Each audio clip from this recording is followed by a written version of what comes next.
Le petit déjeuner politique. Il est 7h43, merci d'être avec nous. C'est le petit déjeuner politique d'Adrien Quatennens, député du Nord et coordinateur de la France Insoumise. Bonjour Adrien Quatennens. Bonjour. On va parler retraite dans un instant, mais avant cela tout de même l'hommage aux 13 soldats morts au Mali. Alors hier, votre parti, la France Insoumise, a voulu lancer un débat sur notre présence française au Sahel. Est-ce que ce n'était pas quand même un peu indécent aussitôt alors que les hommes viennent de perdre la vie, tout juste de perdre la vie? Pas de mauvaise polémique. D'ailleurs, si vous regardez ce que nous avons fait hier à l'Assemblée nationale, c'est d'abord exprimer la vive émotion qui est la nôtre après que la France ait perdu 13 de ses soldats dans des conditions atroces, de rendre effectivement hommage à toutes celles et ceux qui s'engagent pour respecter y compris des décisions qui sont politiques. Le Premier ministre a rappelé hier que l'implication de la France et de ses forces armées à travers le monde, ce sont des décisions politiques d'abord et avant tout. Et on voit ces femmes et ces hommes qui s'engagent parfois jusqu'au sacrifice ultime. Une pensée aussi pour ces 13 familles endeuillées, et c'est d'abord ce que nous avons fait.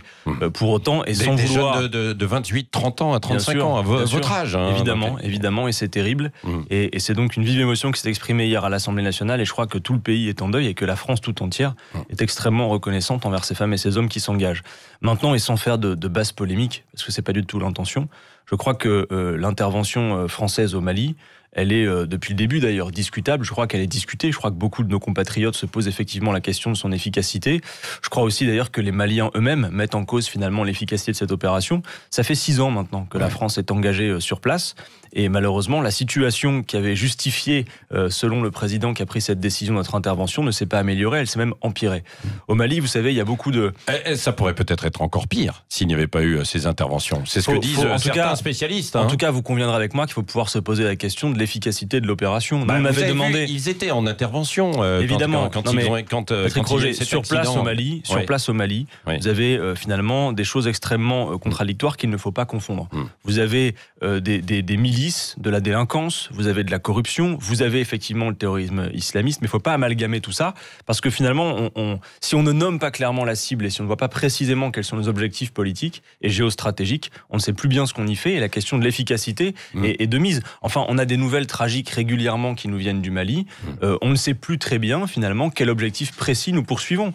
Et je vous dis, les Maliens eux-mêmes mettent en cause l'efficacité de l'opération. Je pense que la solution au Mali... Vous allez quasiment jusqu'à un retrait des troupes françaises. La question mérite d'être posée. Vous savez, d'abord, il faut d'abord pouvoir l'évaluer. En février 2018, nous avions demandé avec la France Insoumise à l'Assemblée nationale qu'une commission d'enquête se tienne pour évaluer effectivement l'efficacité des opérations extérieures françaises, et notamment celle-ci.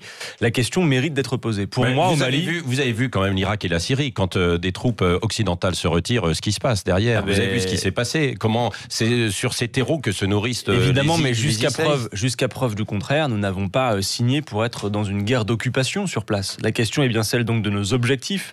Qu'avons-nous à atteindre comme objectif précis sur place? Pour moi, au Mali, la solution est politique, elle est démocratique. Or, souvent, le peuple malien est absent de l'essentiel des décisions qu'il faut prendre. Vous avez la corruption sur place, vous avez des services publics qui n'existent pas, ou quand ils existent, qui sont inaccessibles. Il y a un grave problème démocratique au Mali. Donc, je crois que la solution est d'abord politique et que c'est aux Maliens de définir eux-mêmes ce qu'ils veulent pour leur pays. Quels intérêts particuliers de la France avons-nous encore à défendre? En tout cas, ça demande d'être évalué précisément, sans faire de polémique, vous l'aurez compris. Mais c'est après 6 années d'évaluer l'efficacité de ce que nous faisons là-bas. Peut-être qu'il y aurait davantage, il n'y a pas eu en tout cas d'attentats venant du Mali en France. C'est peut-être une preuve de l'efficacité.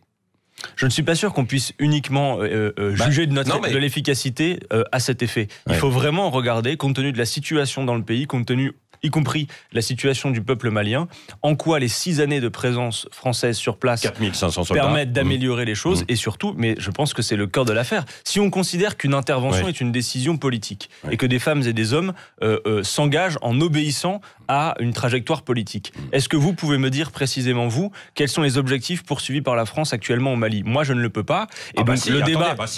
Adrien Quatennens, quand vous même. savez quel est le plan précisément? Vous savez quel est l'objectif? Vous savez combien de temps on va y rester? Quand vous allez dans un pays, le but, c'est pas de faire une guerre d'occupation et d'y rester ad vitam aeternam. Ça fait 6 années que nous y sommes. Moi, je suis pas en train de vous dire qu'il faut immédiatement retirer nos troupes, mais la question mérite d'être posée de savoir quand est-ce que nous pourrons nous retirer et après avoir atteint quel objectif. Je pense qu'en matière de géostratégie, stratégie. C'est une question tout ce qu'il y a de plus banal en réalité. Et là, vous attendez un débat à l'Assemblée nationale. Et si possible, comme je vous le dis, nous avons demandé, et je renouvelle à votre micro cette demande, il nous faudrait une commission d'enquête parlementaire, vous voyez qu'il n'y a rien de polémique là-dedans, pour évaluer effectivement l'efficacité des opérations extérieures, les OPEX comme on dit, françaises. La réforme des retraites, maintenant, venons-en avec la semaine prochaine, le mouvement du 5 décembre. Est-ce que vous avez l'impression que le gouvernement là, cherche à gagner du temps, puisqu'il y aura une réponse d'Édouard Philippe, simplement, a-t-on appris hier soir, que dans quelques semaines?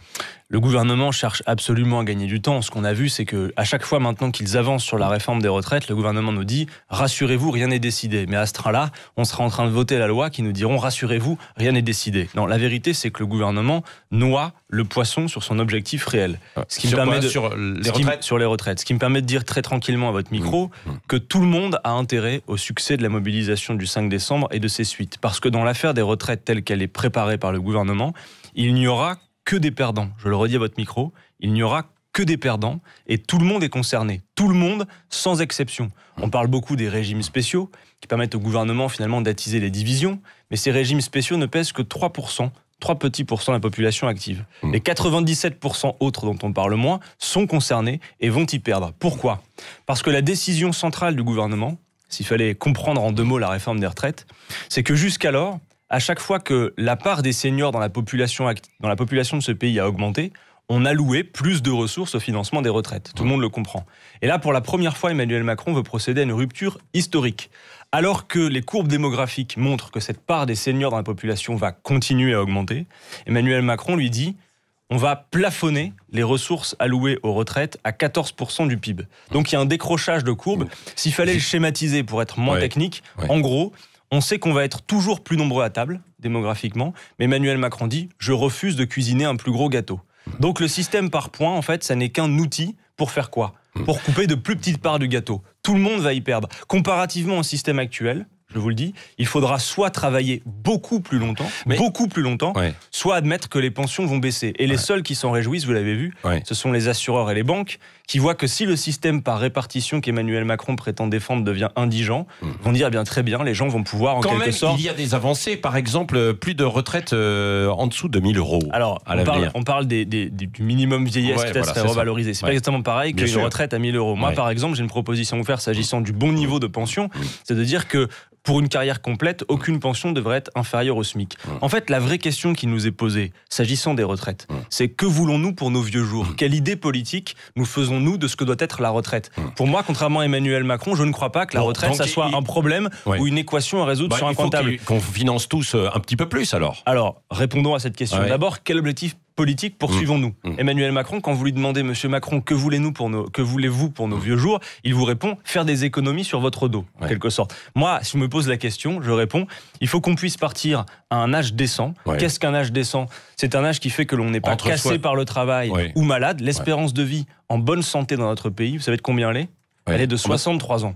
Or, avec le système par points, ce qui nous est promis, c'est de travailler au-delà de l'espérance de vie en bonne santé. Et j'attire votre attention sur le fait que déjà aujourd'hui, travailler plus ne fonctionne pas. Je vous demande d'entendre que dans ce pays, il y a 300 000 chômeurs de plus de 60 ans qui, pour l'essentiel d'entre eux, ont leurs années de cotisation, qui ne peuvent pas partir en retraite. Un actif sur 2 qui n'est plus en emploi. Mais c'est vrai aussi, Adrien Quatennens, que c'est vrai aussi. Vous êtes né en 1990. En 1990, les gens ne vivaient pas aussi vieux et qu'aujourd'hui, beaucoup vont jusqu'à 90 ou 100 ans. Roger. Et donc, non, mais il faut financer. Alors, j'y viens. Mais songez à une chose. Quand on nous dit, mais oui, mais messieurs, dames, on vit plus longtemps. Il va donc falloir travailler plus longtemps. En réalité, on se pose travailler, mais c'est-à-dire que ça a un coût de vivre plus longtemps. Vous posez la bonne question. À la fois dans les hôpitaux. Vous posez la bonne question. Parce qu'effectivement, travailler plus longtemps, ça ne fonctionne déjà pas aujourd'hui. Je viens de vous en faire la démonstration.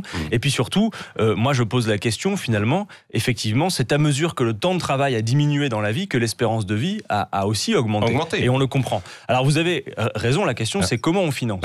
D'abord, objectif politique, pour moi, la liberté de partir dès 60 ans et de faire en sorte que le niveau de vie en retraite soit maintenu. Comment on finance ? Je pose quelques pistes. Il y a des pistes à court terme. Par exemple, si on mettait fin à cette inégalité salariale persistante entre les femmes et les hommes de l'ordre de 20%, on imagine bien que pour les femmes déjà, il y aurait des cotisations en plus pour financer les retraites. Ouais. Quand nous on parle d'augmenter les salaires, par exemple, si on augmente rien que d'1% les salaires, ça fait 2,5 milliards de cotisations en plus. Quand on parle de planification écologique, de relance de l'activité, ça crée de l'emploi. 100 000 emplois créés, c'est à peu près 1,3 milliard de cotisations en plus. Maintenant, il y a aussi 2 autres objectifs sur le financement. Pourquoi ne pas mettre à contribution les revenus du capital ? Parce que la question des retraites, c'est aussi la question du partage de la valeur. Un salarié français en 1980 travaillait en moyenne 9 jours par an pour rémunérer les actionnaires. C'est 45 jours par an aujourd'hui. Est-ce qu'on ne pourrait pas imaginer qu'il y ait une meilleure répartition de la valeur ? Et enfin, et je termine là-dessus, Patrick Roger, réhabiliter la cotisation pour ce qu'elle est. Quand Emmanuel Macron dit aux Français, en baissant vos cotisations, j'augmente votre pouvoir d'achat, je vous fais un cadeau, il ment. La cotisation, c'est une part de votre salaire qui est socialisée. Et si on vous baisse les cotisations, en fait, demain, eh bien, vous aurez moins de prise en charge sur la santé ou des retraites indigentes. Alors, voilà ce qui se prépare. Adrien Quatennens, vous avez prononcé le mot pouvoir d'achat. On a l'impression que ce qui est en train de se préparer là, pour le 5 décembre, c'est que finalement, la mobilisation, elle déborde de la réforme des retraites et elle est aussi sur le pouvoir d'achat. Certains veulent se mettre dans le mouvement. Est-ce que vous ne craignez pas justement qu'il y ait une confusion un petit peu ? Alors bon, incontestablement, dans le pays, il y a une colère sociale qui, vous avez raison, dépasse largement la question des retraites. On voit la précarité étudiante, on voit le fait qu'il y a de plus en plus de pauvres dans ce pays. Je vous demande quand même de noter qu'en 2 ans et demi d'Emmanuel Macron, c'est une extension de la pauvreté pendant que la richesse se concentre entre quelques mains. Moi, je pense néanmoins qu'il y a une erreur à pas commettre. On verra, et c'est au mouvement social d'évaluer finalement la portée de ces mots d'ordre. Mais moi, je crois que sur le terrain des retraites, le gouvernement est en difficulté. Et je pense que le gouvernement peut reculer. Parce que petit à petit, tout le monde comprend que ça va concerner tout le monde. Moi, ce que je dis, c'est rester sur un mot d'ordre. Alors, je pense qu'il faut effectivement avoir pour objectif de faire battre en retraite Emmanuel Macron sur cette réforme. Je le crois absolument. Et je crois surtout que ce qu'il va falloir faire, c'est que le gouvernement va jouer des divisions entre les Français. Il va jouer, vous savez, à chaque fois qu'il y a des grèves, entre ceux qui subissent la grève et ceux qui la font. D'abord, la grève, personne n'aime particulièrement ça. Ceux qui la font, c'est dur pour eux aussi. Ceux qui la subissent, on comprend pourquoi. Mais moi, je dis une chose. Le 5 décembre et après, grévistes et non grévistes ont un intérêt commun au succès de la mobilisation. Ceux qui vont se plaindre des grèves, ils doivent entendre, et on fera le boulot, que eux aussi, à titre même individuel, ont intérêt à ce que cette réforme ne se fasse pas. Vous-même, tous ceux qui sont dans ce studio, tout le monde va être concerné et tout le monde va y perdre. Et Monsieur Delevoye, je me suis retrouvé en face de lui à plusieurs reprises, face à quelques arguments, ne peut pas faire la démonstration du contraire. Vous espérez un décembre 95 ? J'espère que le gouvernement... Vous n'avez pas connu, vous aviez 5 ans. J'avais 5 ans, j'ai suivi ça de très loin, effectivement. J'espère en tout cas que le gouvernement remballe sa réforme. Voilà ce que j'espère d'abord et avant tout. Le 5 décembre, c'est un rapport de force qui s'engage, parce que le gouvernement, effectivement... Et ça a commencé avec les agriculteurs, vous les soutenez là, ce matin ou pas ? Évidemment, parce que la situation des agriculteurs dans ce pays, elle est quand même tout à fait catastrophique. Il se suicide un agriculteur tous les 2 jours. Et un agriculteur sur 3 gagne moins de 350 € par mois. Ce n'est pas possible. Et je vais vous dire, la politique d'Emmanuel Macron... Vous faites attention quand vous achetez vos tomates, vous, d'où elles viennent ? Le plus possible en tout cas, c'est clair. Le plus possible en tout cas. Mais parce que aussi, j'en ai la possibilité. Vous savez, il y a des gens qui sont dans un modèle qui fait qu'on cherche d'abord à consommer moins cher. Sauf que derrière le moins cher, il y a des producteurs aussi, à qui on fait des injonctions à produire moins cher. Je pense que ça n'est pas le bon modèle. Et que pour le coup, quand on parle d'augmentation des salaires, je vous demande de croire que les petits revenus à qui vous augmentez les salaires, ils vont pas aller faire boursicotage et compagnie. Ils vont mieux consommer. Derrière aussi ce mouvement. Écoutez, peu importe, en réalité, ce qu'il faut dire une chose, c'est que le modèle qu'Emmanuel Macron continue de développer, de ce libre-échange comme le traité CETA, qui déménage le monde et qui va mettre en difficulté nos agriculteurs, est un modèle obsolète. S'agissant de nos agriculteurs, il faut quelque part pouvoir les libérer des injonctions du marché. Il faut les libérer d'un modèle qui est imposé par la Commission européenne et par Bruxelles, notamment cette PAC, qui encourage à un modèle agricole obsolète. Il faut passer d'une agriculture intensive en chimie, qui empoisonne la terre, les hommes et les agriculteurs au premier chef, et nous avons à une agriculture paysanne. Sans doute l'agriculture la plus raisonnable dans le monde. On peut faire beaucoup mieux. Et je vous demande de croire que les agriculteurs ont besoin d'être accompagnés pour changer de modèle. L'agriculture paysanne, on saurait faire. L'agriculture relocalisée, on saurait faire. Et c'est l'intérêt de tout le monde. Le mot de la fin avec Cécile Ménibus. Vous êtes un gros bavard. Vous dites que les réformes font le lit du Rassemblement national. Et quand on vous écoute, on a l'impression que vous avez les réponses. Alors pourquoi cette France en colère ne va pas vers la France insoumise ? Mais c'est un défi pour moi. C'est-à-dire que concrètement, je crois que je ne vois pas d'autre solution pour faire reculer le Front National que de convaincre une part de ses électeurs, c'est-à-dire ceux qui ne sont pas les fachos absolument convaincus par le projet ethniciste de Madame Le Pen. Je crois qu'il y a beaucoup de gens qui sont en colère. Mais ils devraient déjà être chez vous.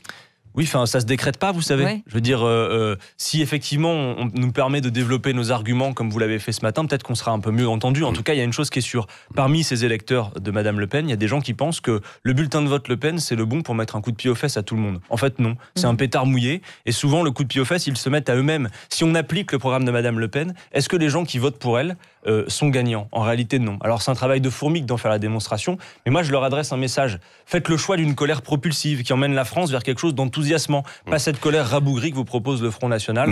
Très franchement, on peut faire beaucoup mieux pour le pays. Merci Adrien Quatennens, député du Nord et coordinateur Merci de de la m'avoir France invité. Insoumise, était l'invité ce matin de Sud Radio.